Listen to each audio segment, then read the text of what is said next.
In 1936, the Spanish Civil War erupted, triggered by General Franco and his right-wing nationalists. Both the Italians and the Germans sent supposedly volunteer forces to aid the fascists, people who wore Spanish uniform and were officially only there as volunteers rather than as members of their country's armed forces.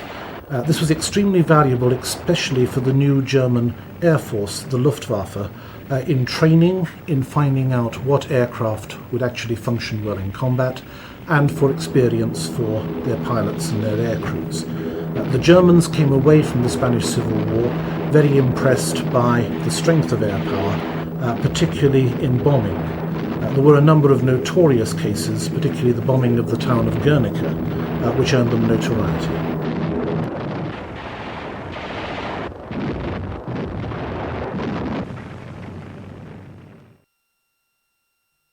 On the 12th of March 1938, German troops marched into Austria on the invitation of a newly installed Austrian Chancellor named Arthur Seyss-Inquart.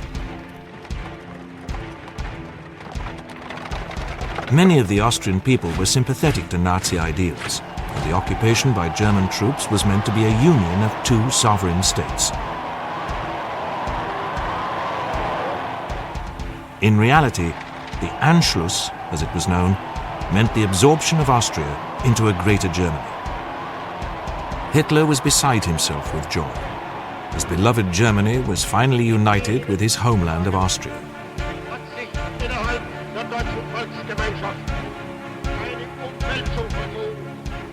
Once again, the British and French protested, but did nothing.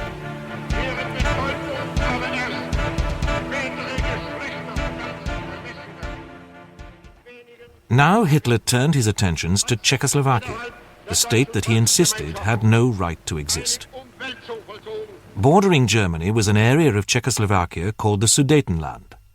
This is where most of the Czech defences were located. Hitler called for the return of this to Germany. The Czechs refused. In 1938, Hitler declared himself the supreme commander of all German forces and immediately mobilized his Wehrmacht.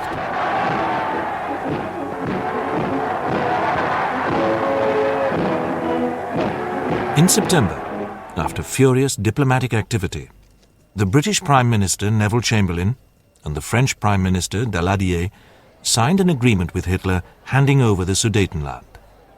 In return, the Führer promised no more German expansion. The Munich Agreement was meant to bring stability to Europe. Chamberlain returned home saying, "I believe it is peace in our time." The Germans moved into the Sudetenland, but Hitler's ambitions were a long way from complete.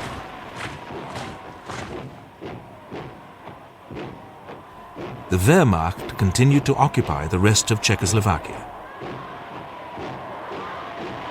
Hitler flew into Prague, declaring that Czechoslovakia had ceased to exist. War was now becoming inevitable. After the occupation of Czechoslovakia, there was a flurry of diplomatic activity in Europe. In May, Germany and Italy announced the Pact of Steel. The British and the French formed an alliance, and the possibility of including the Russians was raised. Russia was the only country who had an army large enough to seriously challenge the Wehrmacht. Hitler's hatred of communism should have ensured their support for the Allies against Germany. However, on May the 21st, a non-aggression pact was announced between the Russians and the Germans. This stunned the world. The British replied by guaranteeing the independence of Poland. But Poland was to be the catalyst for the bloodiest conflict in history. In April 1939, a plan for the invasion of Poland called Fall Weiß, or Case White, was drawn up by the German General Staff. There was a natural enmity between the two countries, and Hitler was determined that Poland should be destroyed. On the morning of the 1st of September 1939, the Luftwaffe started a series of attacks on targets along the Polish border. 1 hour later, German combat divisions crossed the frontier between the two countries. The spearhead comprised of panzer divisions and the mechanized infantry. They raced around the flanks at high speed, cutting off supply lines and communications. The following artillery then pounded the bulk of the encircled Polish forces.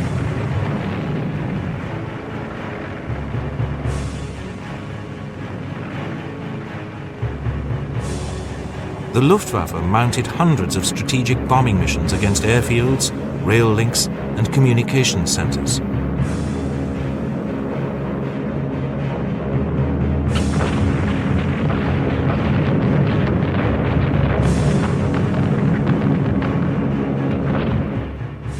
General von Rundstedt's Army Group South pushed towards Krakow and Lodz, and then on to Warsaw.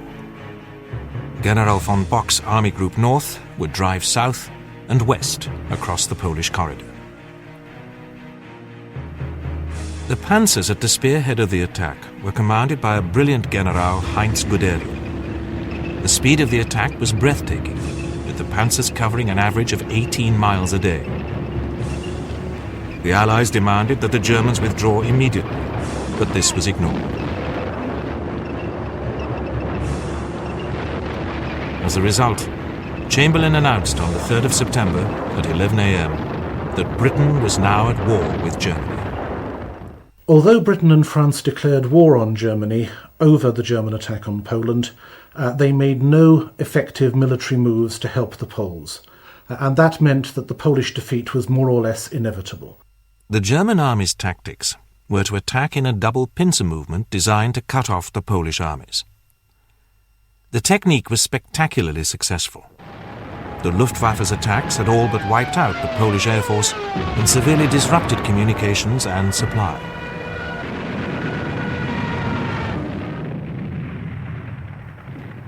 Warsaw itself was initially well defended. A counterattack by Polish forces proved unsuccessful. On the 15th of September, the Germans told the Poles to surrender or be destroyed. The Poles chose to fight on.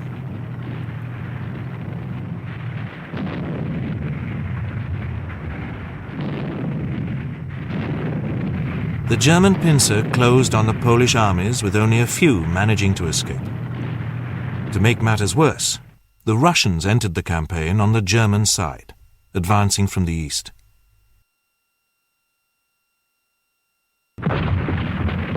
On the 21st of September, the Germans launched a massive artillery bombardment of Warsaw. On the 26th of September, the Wehrmacht launched an infantry assault on the city. 2 days later, the Poles surrendered.